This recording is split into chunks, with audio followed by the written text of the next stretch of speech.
to Dream Machine. My name is Aaron. My name is Patricia. And we've been gone for a significant amount of time, so I think what we'll do is we'll go through like the backstory and we'll tell you where this all started. So we originally were going to do a Dream Machine, I think probably last year at the very beginning. Yeah. I think before the pandemic really started getting bad, and the problem with that we had was that the DreamWorks, for whatever reason here in the UK, were insistent that Croods and New Age had a theatrical release before going out on streaming. Now, Patricia didn't get that, or got the luxury of having it stream, a couple of months before, that. But for myself, it was around Thanksgiving, yes. It was on Thanksgiving, yes. But unfortunately for me, they kept pushing the release date back until basically all the lockdown restrictions were lifted. But even then, it was still not really sure if it was actually safe enough to actually go to the theatre. So what happened was that the Croods kind of like came and went, and me and Patricia had like other projects on the go at the time. So I think we were doing In Search of the Crystal Skull. I think we picked up Pixmix, I think, during that time as well. And yes, I think, we did. We did. Let's see, Soul. And we did Luca. Yeah, and then during that season, we did, I think, seasons 1 and season 2 of Arun and Patricia. So I think we did. And we also did episode recaps of The Owl House. We did episode recaps of Monsters at Work. We did at least a few episodes of In Search of the Crystal Skull. We got some stuff done for the Roald Dahl retrospective. We did the Hey Arnold 25th anniversary virtual reunion live stream. So we've done a lot. And we also did the 12-hour live stream, I think, for the 10th anniversary. Okay, that's the 12-hour live stream for Old School Lane's 10th anniversary. We found all the time to do all of that, but only just now, here at the beginning of 2022, we finally found time to pick up Dream Machine again. And so, what's going to be happening in this season, I guess you could say, or these specials, if you will, I think, however you want to perceive them. We're going to be doing first, which is this episode, Croods and New Age. We're then going to do Spirit Untamed, and then to finish it off, we're going to be doing Boss Baby Family Business. So, yeah, and that's not even counting that there are 2 DreamWorks movies coming out this year. The first is The Bad Guys, which is coming out in February, and then the next one is Puss in Boots: The Last Witch, which is coming out in September. Yeah, well, by that time, I think we'll probably be starting to do something else. So who knows when we're going to be able to find time to do those. I think, mind you, given the fact we started Dream Machine far too late, and I mean, like, we couldn't like start it all the way at the beginning, or like, when Shrek first came out, could we? Because podcasts weren't a thing back in 2001.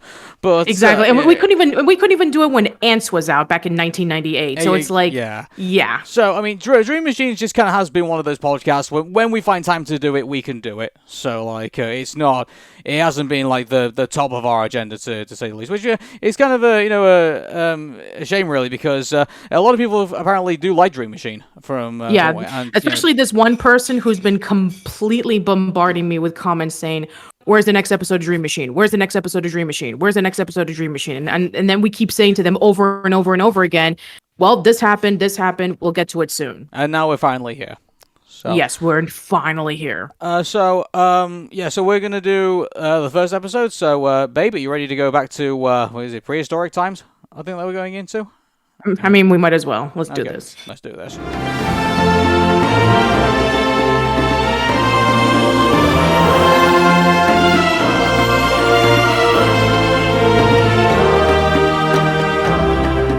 So, Croods and New Age is a 2020 DreamWorks movie that is about a prehistoric family, the Croods, and they are challenged by a rival family known as the Bettermans, who claim to be better and more evolved.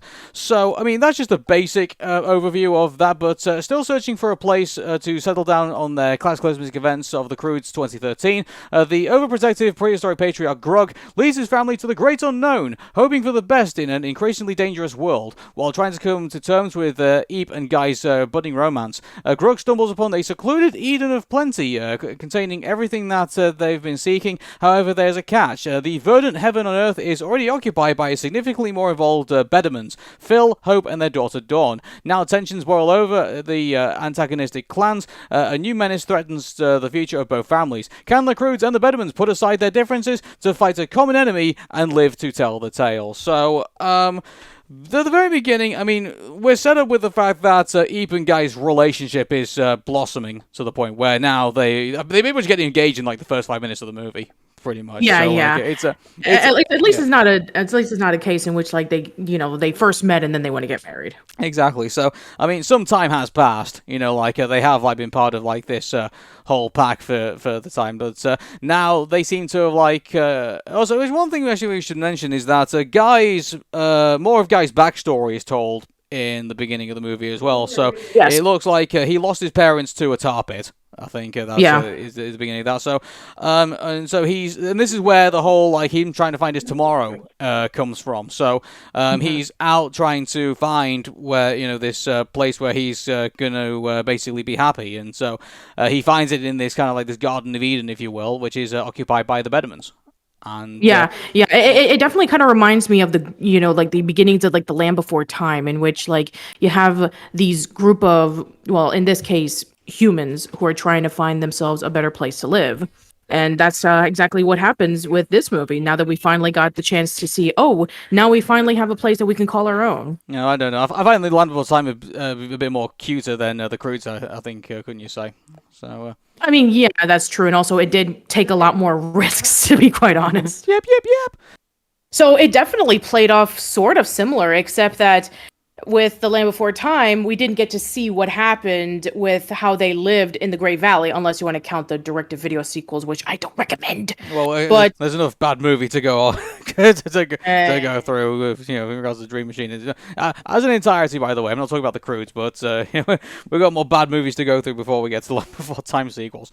So, in regards to with Croods, one thing I'll definitely say maybe we should get the positives out of the way first. I think it's nice and colourful. Wouldn't you say? Yes. And like it is very vibrant. I think the way looking at it, I like the look of the whole Eden kind of like setup, and I like I like the character designs as well. I think the character designs are pretty good. Yeah, they are. I mean, and as opposed to like in the first movie where it was just mostly like desert or maybe like filled with rocks and not a lot of variety in terms of like, oh, this looks nice, oh, and this looks nice, oh, we're going to go into a cave and we're going to go outside, but it's still surrounded by rocks. So yeah, definitely a huge improvement in terms of like the visual designs. It's really colorful, it's really nicely presented, and it has even though that it is taking place in like this one specific area, at least there's some eye candy to it. So yeah, I do say that is a very noticeable improvement compared to the first movie. Yeah.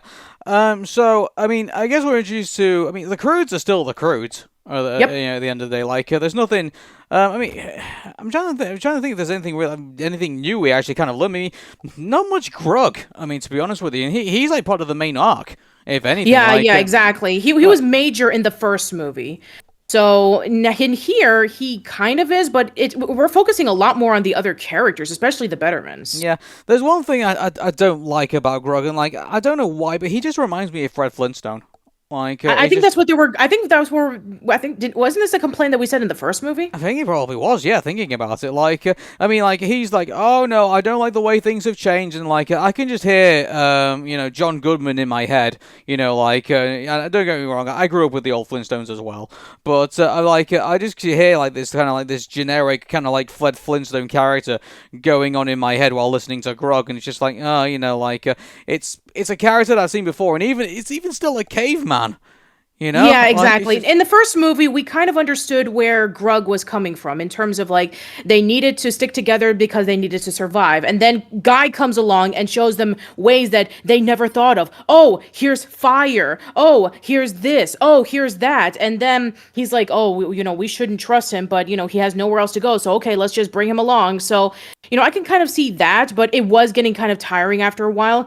And here it's like, okay, so we have the same complaint where now Grug feels that, the family is going to fall apart because Eep and Guy want to come together. And then he feels the same way in which now they go into this Eden and then the Bettermans come along. And so he feels distant. It's like, oh, now they need to catch up with the times and all that kind of stuff. And so yeah, he's pretty much more or less the same character. Not a lot of progression from movie to movie, even though it's been 7 years after the first one. Yeah, but the thing is that I just feel like that's one thing I would say that's negative about this movie is that it doesn't really feel like it's moved any further forward.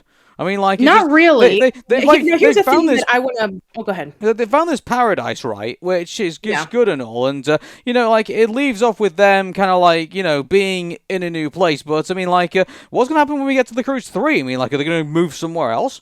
Like I have no idea.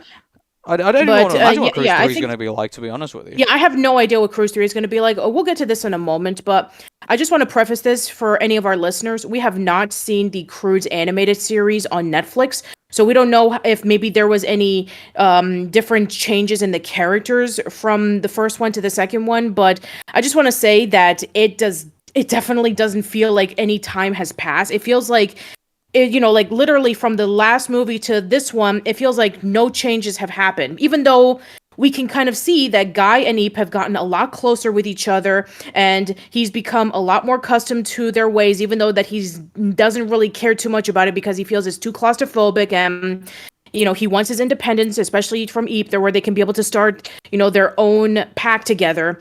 So it definitely feels like a lot has happened, even though not a lot has happened. I mean, the characters are more or less the same. We have Grug, who's like the patriarch, and he's just stuck in his ways.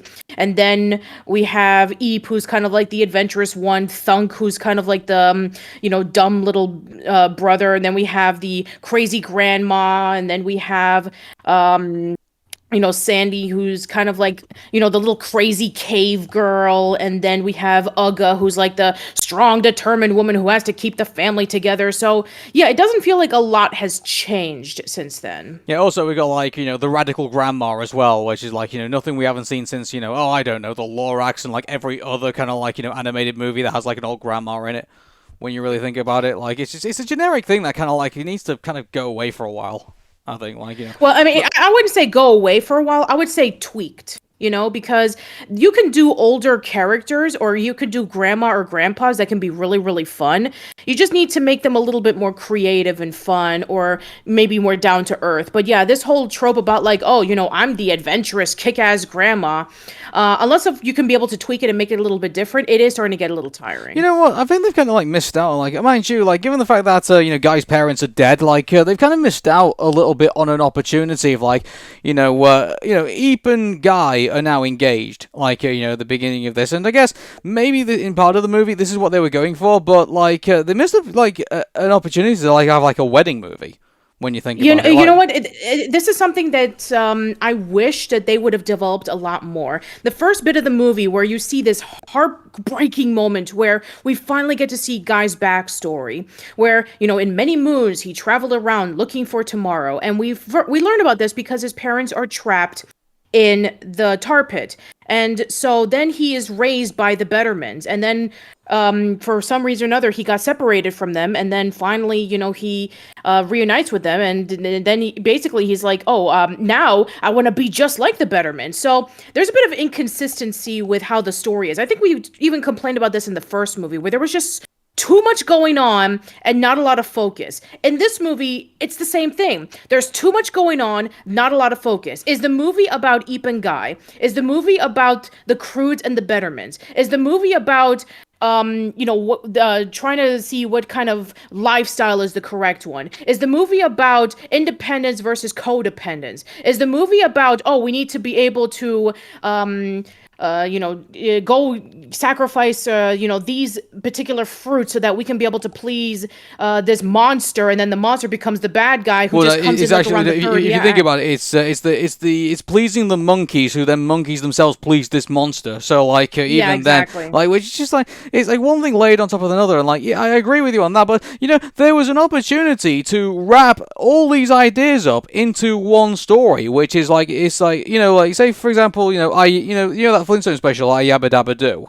Like, where it's all... where Pebbles and Bam Bam got married. At least that's one positive, I'll say. I mean, some people are a bit turned off about that movie, and some people, like, do like it, but, I mean, like, there is one positive I will say about Yabba Dabba Do, and that is that the whole focus of that movie is about the wedding.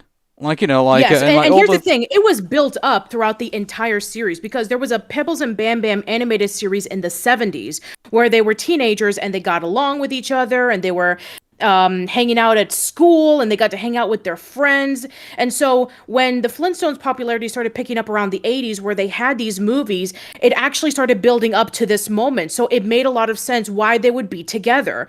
Now, again, we haven't seen the Croods animated series, so we don't know what the relationship between Eep and Guy is. By the way, I'm sure someone's going to mention this in the comments as well. No, we haven't seen the Croods Family Tree Peacock special either. So, like, no, we have not. So we've literally only seen the Croods, and we've only seen the sequel, which is the Croods, A New Age. So. Yes. But mind you, like, yeah. the golden rule, I mean, and every internet reviewer has said this, not just us, is that, I mean, the movie should stand okay on its own. Like, and don't get me wrong, like, if you remember, like, in part of the intro, they actually used, like, the animation from, the Dawn of the Croods, actually in, like, catching us up with the story. So, like, yes, and that was really clever. I do admit that. Well, it was necessary. If things have been going on in Dawn of the Croods and we've not been watching it, I mean, and we've only just kind of like jumped from one movie to another. It's essential that you basically put these things in, or else people are going to get lost. Yeah. So I think that, there's a lost opportunity where we could have seen a stronger relationship between Eep and Guy. Now that we know that Guy's backstory involved with him not having a consistent family, and then all of a sudden now he wants to start a family with Eep, that would have been a really interesting point in the story in which, hey, we can be able to see Eep learning about independence for the very first time, and whether she wants to make the decision on, does she want to leave with Guy to start their own pact, or does she want to stay with the family? But then we had to get introduced to the Bettermans, and then that subplot had to go in. Yeah, but, with all these subplots that are currently going on at the minute, like, the reason why I say it's important that you keep, like, the wedding aspect as, like, the main part of it. Like, Eep and Gus right now should be your main focus. Like, yes, that's the big thing that's going on. Happen. Yeah, so that was going to happen when they brought in Dawn into the picture. It's like when you have Hope and you have Phil saying, "Oh, Guy and Dawn, they used to be really close friends, and she was lonely since then." So I thought that maybe Dawn would have still missed Guy so much that then we have this kind of awkward love triangle happening. But then, no, Dawn really isn't that much of a focus in the movie other than being really close friends with Eep and wanting to go out and see the world outside of what they're accustomed to. So, yeah, that subplot kind of loses its potential. Yeah, and like it doesn't really like have much of. Also, you don't actually see Dawn actually confront her parents over like, hey, I went outside and I got a scar, but still, like I still want to go out and visit the world. Like she didn't. Yeah, well, really, I mean, it made a lot of sense that didn't happen because she was loopy when she got the bee sting. Yeah, like, but at the same time, like, I mean, she didn't really like, which is kind of really lame when you really think about it. Like that's kind of like her arc in this movie. Like, I got stung by a bee, I went a bit loopy, and then that was it, really. And then I became part of, like, a pro-feminist kind of, like, team at the very end of the movie with a mole montage. Oh, yeah, the Thunder Sisters, The Thunder Sisters, yeah. When we saw that montage of, like, the Thunder Sisters taking down the monkeys and saving the men, this is the same thing that happened with Shrek the Third. You remember in Shrek the Third, in which Princess Fiona and the princesses were able to take down Prince Charming's henchmen and were able to take back far, far away? That's exactly what happened. And this happened, 15 years ago? Well, I would argue it's even worse than that. Like, like, they did, like, a whole montage, and they did, like, the whole credits thing, like, in the final third of the movie. I'm just sitting there, like, is this a TV pilot? Like, I wouldn't be surprised if it was a TV pilot. It's like, okay, now we're gonna get a prequel series focusing on the Thunder Sisters. Yeah, it's like you just kind of like say, I mean, is this the Disney prequel? Is this the Disney direct-to-DVD prequels all over again? Like, they had all these ideas and they just kind of clammed them all into this movie, and like, they were all supposed to be kind of like individual episodes from like the the TV show that they just didn't get a chance to do. Yeah. I just think that, this movie is not focused. Like, No. you need focus, and and I'm sorry to keep batting on about this, but I just think it's just a missed opportunity. Like, how many kind of like wedding themed movies have we had with like either Pixar or with like DreamWorks? Besides, Yeah, and also, yeah. we also had this with the Shrek movies, where hey, Princess Fiona is gonna marry Lord Farquaad. Oh, but no, the only reason why was because Lord Farquaad wanted to marry her so that he can become the king. And okay, now Princess Fiona is thinks that Shrek is Prince Charming, and so they need to marry each Well, I other mean, because they had an Shrek agreement. wasn't a wedding movie. It was like it was a satire of fairy tales, pretty I much. know that, Yeah. but there was a wedding theme that was going But no, on. what I'm talking about is that actually, like I was saying with that, like I Yabba Dabba Do, the main focus of the story is like Eep and Guy getting married and like having their own pack. Like Okay, making gotcha. that the main focus. You know what I'm saying? So, Yeah. yeah. So, make that the main focus, and then all the elements we were talking about, just make them like like just kind of like attach them to the story. So, like Yeah. and then what I would do is like get rid of like the stuff of like with Dawn and like we like saying you wanted to be independent and stuff like that. I would just say, look, she one of the clever things they could have done is that not set them up as like a love rival to Guy. Like she kind of like if you look at it, it's Paul and Hope who are the ones who are like trying to force Dawn onto Guy. When you really think Yes. about it, yeah. So that whole thing. So they spend the movie doing that, but then at the end, Dawn turns around and says, "No, I don't, love Guy. I see Guy like my big brother or something like that." And like have it like that. That's the relationship that I want to be on. And like you have this whole Mrs. You have keep the stuff with like Eep and Dawn being friends and stuff like that. Like keep that all together, and then have the misunderstanding. They blubber and Eep says that the wedding is off, and then Dawn turns around to Eep and says, "No, I don't see Guy as someone I want to spend the rest of my life with. I see him as my brother. Like I just goof around with him. He was my playmate back in the day. I didn't see him that way." And then she turns around to Eep and says, "No, I think you and Guy belong together." Like, Right. and have Dawn go on that arc rather than kind of like it all fizzling out to like her going loopy off a bee sting. So Yeah, that and would have then the been whole way guy, better. and then the whole guy subplot just crashed and burned for me. It's like you started off so good. The backstory and the reason why he wanted to look for tomorrow and how they were able to meet up, great. And then the Bettermans came along and turned Guy into like a hipster jerk. And then he didn't redeem himself until the third act. But then you have this whole second act in which like him and Eep are arguing with each other. It's like, oh, you're unsophisticated and you don't know how to bathe and you don't know how to dress properly and you're not acting like a proper person. And it's like, wait a minute, where's this coming from? You're that brainwashed into thinking that, oh, the way of the Bettermans is the proper way to do it. I mean, I get it, and it was kind of like foreshadow where he wanted to separate from the Croods because they were just too close, and his way was always ahead compared to the Croods family. We did know that in the first movie, but this one just took it way too far, and it lost focus on Eep. Yeah. And when you lose focus on like what should be your like one half of your main focus, like it just ends up. This is the reason why you end up kind of like feeling a bit lost in this movie. You have this whole thing going on with Guy, this whole thing going on with E, but then all of a sudden like you bring in this whole thing of like not eating the bananas, and then finally Yeah. that builds up to like that fact that all these the reason why he's been doing that is because all these monkeys have he's been trying to appease all these monkeys like by giving them all these bananas because apparently when he created this garden that by diverting the water it cut off their water supply and they killed off all their bananas. And then this Yeah. big monster that's at the very end started eating the monkeys rather than the bananas. So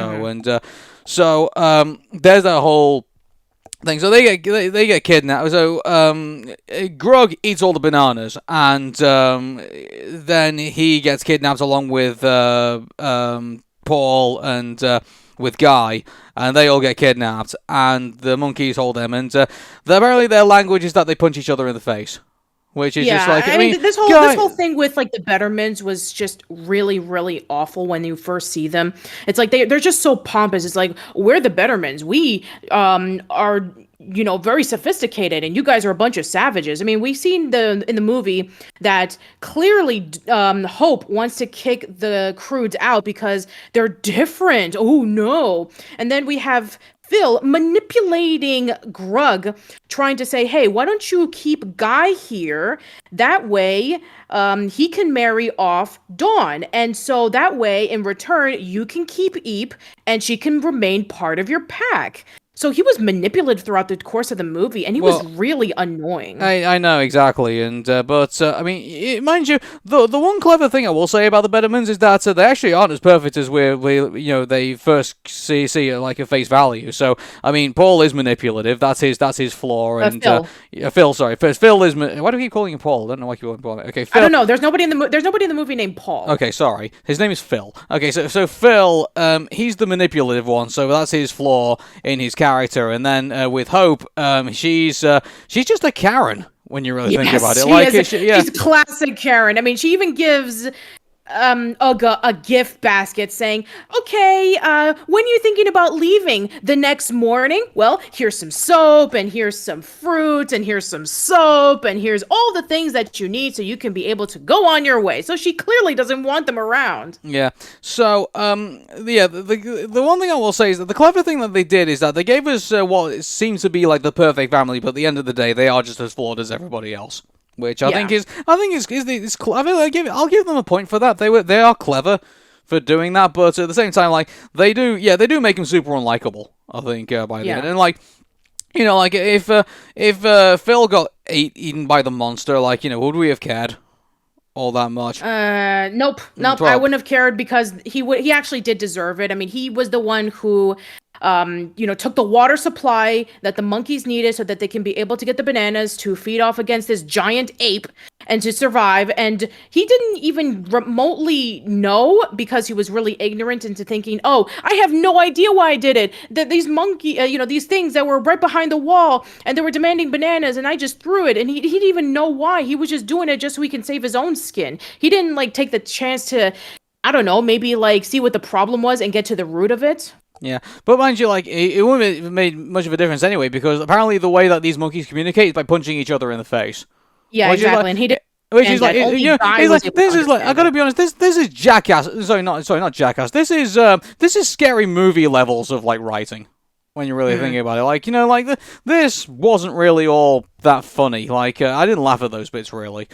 I just think that if you I don't know. It was just a turn off for me watching that, really. Which is kind of interesting because the same people who worked on the first movie worked on the second one. Well, with the exception of the director.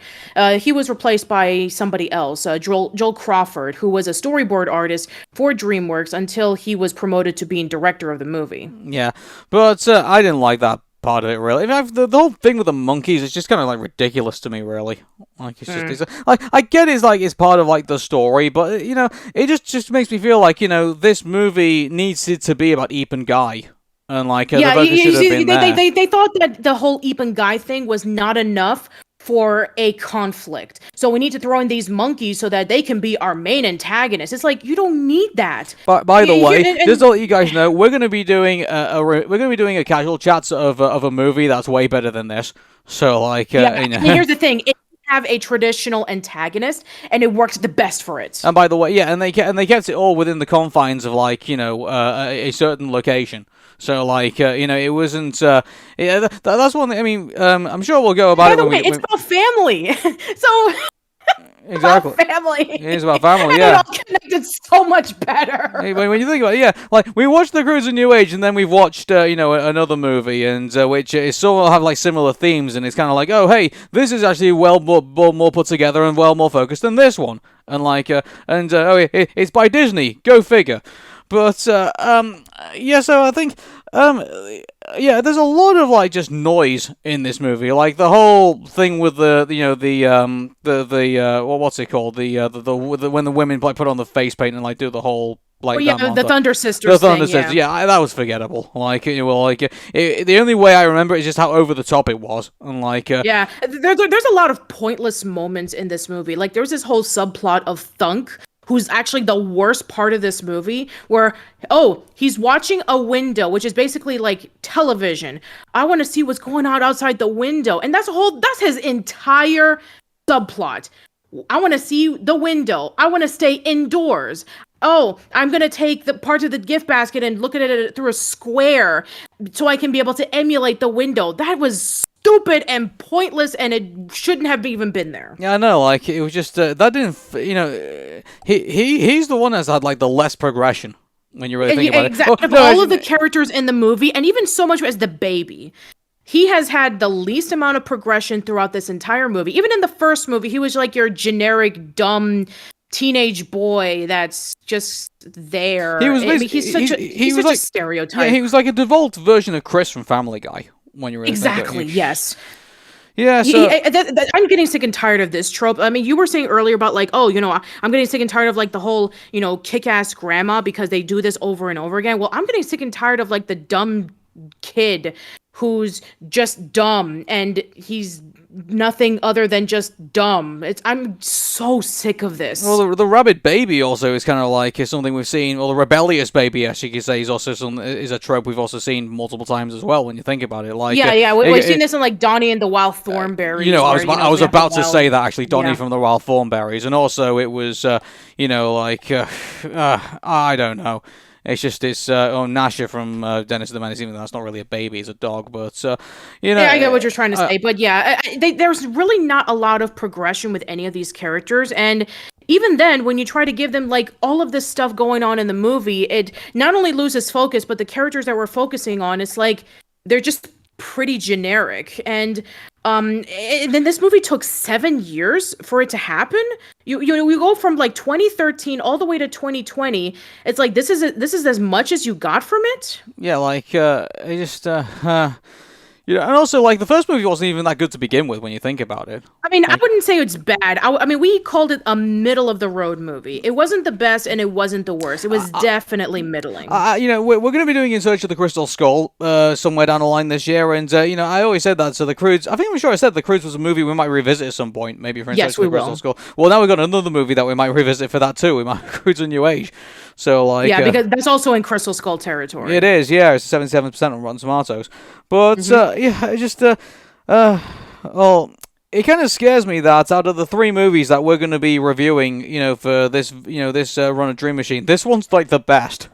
Yes, this is the best one, and that scares me. Like I just am just baffled on this because, okay, now like I said before, that this isn't a terrible movie, but I just felt that there was just so much potential that it didn't exactly go together. And there were so many things that they could have focused on, and then they just swept it under the rug and focused on other things. This is an unfocused movie, and the characters are not really that interesting.